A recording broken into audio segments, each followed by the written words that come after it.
Yes, Kenya. Tamu sana. Earlier today, Moses Kuria came out and informed Kenyans what he has been suffering for.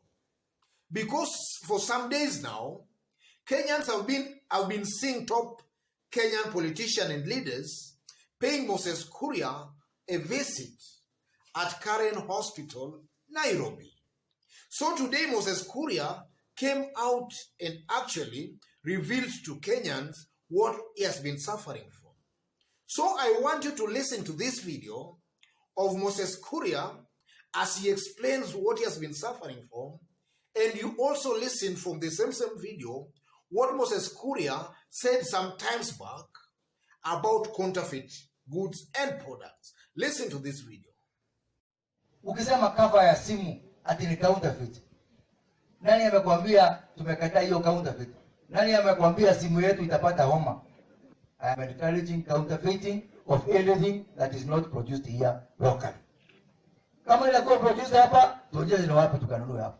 Kama haiko hapa, wacha tufanye counterfeit, siku moja tutajua kutengeneza genuine. Pole tu. Several months later, as long as it is to use a product that is not authorized, I thought that I would use my case to, to save other people from going through that. And later when I had this problem, I asked them whether it is approved by Kenya Bureau of Standards. No. Is it approved by Pharmacy and Poisons Board? No. So who has approved it? So I have sought a ministerial statement in Parliament from both the ministers for industry, who is in charge of the Kenya Bureau of Standards, and the minister for health, to see how can we allow this kind of thing. It's something which sometimes we think government is being too harsh, but you can see the consequences. And I think we need to have a total clampdown on every other person who is making a claim of curing any disease not following the approved regulatory framework. Yes. From that video, Moses Kuria is captured talking about counterfeit goods some times back. Because we all know that there was a time Uhuru was really cracking on this contraband in counterfeit goods. And Tanga at that time came out and really attacked Uhuru and even accused him that he was destroying businesses for Mount Kenya people. And then also from the same video, Moses Kuria, after being banned, after his leg was somehow banned, is now coming out to maybe insinuate that maybe the government should now consider some stringent action against contraband goods. Yes. According to the way I've understood it, that's what maybe is trying to imply. So, ladies and gentlemen, in this video right now, I want us to really understand what is really happening with these Kenyan politicians. Because from this video of today, or rather from this expose by Moses Kuria, it's very, very clear that in Kenya, we have a group of politicians who do not look at the bigger picture. But they are looking just at the moment, maybe to get some popularity among the masses or from the masses, but not actually looking at the bigger picture or the bigger good, or rather the future of the nation at large. Some times back, we all know that Uhuru Kenyatta had declared war on contraband goods, goods that are substandard. And the same Moses Kuria, together with Tanga leaders, they came out and attacked Uhuru Kenyatta. In fact, they were saying that Uhuru Kenyatta is destroying and killing businesses, specifically businesses belonging to Mount Kenya. Then here again today, Moses Kuria now, he's in hospital because of a contraband or a substandard product or gadget. And from the way he's talking, in fact, if you go through, it was a long kind of an interview.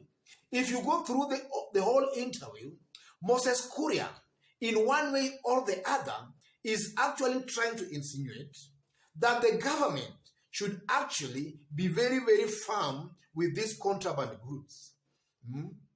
But sometimes back, he was accusing the same government of trying to kill businesses. What does this mean, ladies and gentlemen? From where I sit, I'm seeing a disparate group of politicians who do not care, or rather, they are not looking at the bigger picture. When Uhuru Kenyatta was very, very busy trying to make sure that goods that are entering Kenya are goods of some good quality, this same team of Moses Kuria were busy attacking the president. And the same people, when Uhuru Kenyatta is busy building roads, building highways, the same people are attacking the president and saying that money should be given to the hustlers directly. The same people. The same people.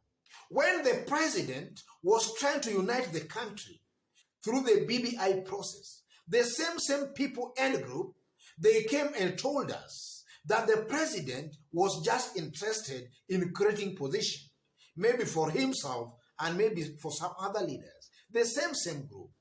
So what does this really tell us about this, our brothers, the Tanga wing of the political divide? What does this tell us? That's our analysis and discussion today. So if in case you've just bumped on this YouTube channel for the very, very first time, kindly subscribe, give this video a like. Give it a like, please. Give it a like. I think from this revelation of today by Moses Kuria, it shows clearly that the Tanga group and their leadership, they don't care about the well-being of this country in the future. They are just looking for, for immediate glorification, maybe to achieve their political agenda or objective. We all know, ladies and gentlemen, that in Kenya, we have two problems here in Kenya. The first problem we have been witnessing in this country, in fact, according to me, I believe that in Kenya, we have corruption as a problem, and then stolen election. That's also a problem in Kenya. So we have those two kinds of problems.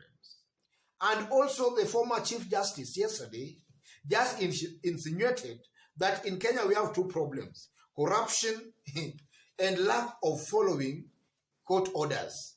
But according to me, I believe that it's electoral and also corruption. So the president, in one way or the other, was trying to cure this thing of electoral injustice by bringing all top leaders together, after which these top leaders, if they were brought together, they could just negotiate and agree among themselves and give Kenyans a roadmap. Because I largely believe that if the top leadership of this country comes together, most likely the people are together. But the same group that have been benefiting from fraud electoral malpractices, or rather from electoral malpractices, they were at the forefront of castigating that. They wanted electoral malpractices to continue. They wanted that to continue. Anytime the president is trying to fight corruption, the same group are always coming out to state that they are being targeted. The same group. And when the president was busy trying to fight contraband goods, the same group, they were saying that businesses were being killed and being destroyed. Today, I think Moses Kuria has tasted from his own cup. So I don't know whether to mourn with Moses Kuria or to sympathize with him or just to forget about him. I just don't know. Because somebody who spears himself with his own spear, that's a person who should not be mourned. So Tanga, Moses Kuria, I think it's now high time they look at the bigger picture of things, the way things are done. And also that brings me to William Ruto's brand of politics and his kind of economic models. I tend to believe, ladies and gentlemen, that just as in this case of Moses Kuria, William Ruto does not actually mean what he says. When he's talking about hustlers, bottom-up kind of economics, I strongly believe he's not serious about that. Because all along for now, it's about 10 years now, William Ruto has been in the government, but he has never initiated any policy change that could make sure the hustlers, their livelihood could be uplifted to some better, or rather to some good levels. But we have seen him giving them wheelbarrows. Giving a youth a wheelbarrow is just a sign, ladies and gentlemen, that you are condemning that person, or rather that person you are giving the wheelbarrow, to hard labor. It's that simple. So I honestly believe that the Tanga group, borrowing from this incident of today from Moses Kuria, I strongly believe that the Tanga group, they are not looking at the bigger picture. They are just looking at wanaangalia tu mambo ya sahi. They are not looking at the bigger picture. So from where I sit, I can authoritatively state and confirm here today that Tanga should not actually be taken seriously if this statement of today by Moses Kuria is anything to go by. Otherwise, ladies and gentlemen, if you've just bumped on this YouTube channel for the very first time, subscribe, give this video a like, give it a like.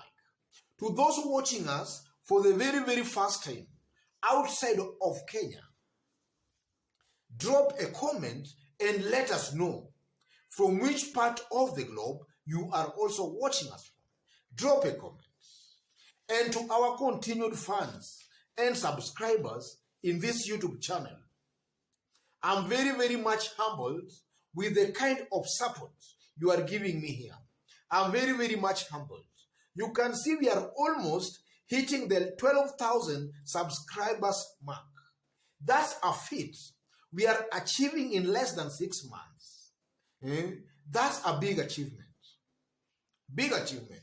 And that's simply because of you, my fans who consistently and persistently support me in this YouTube channel. Continue giving these videos likes. Continue dropping your comments, because those are the only true parameters our videos can reach a wider audience. Otherwise, God bless you. God bless Kenya. Tamu sana.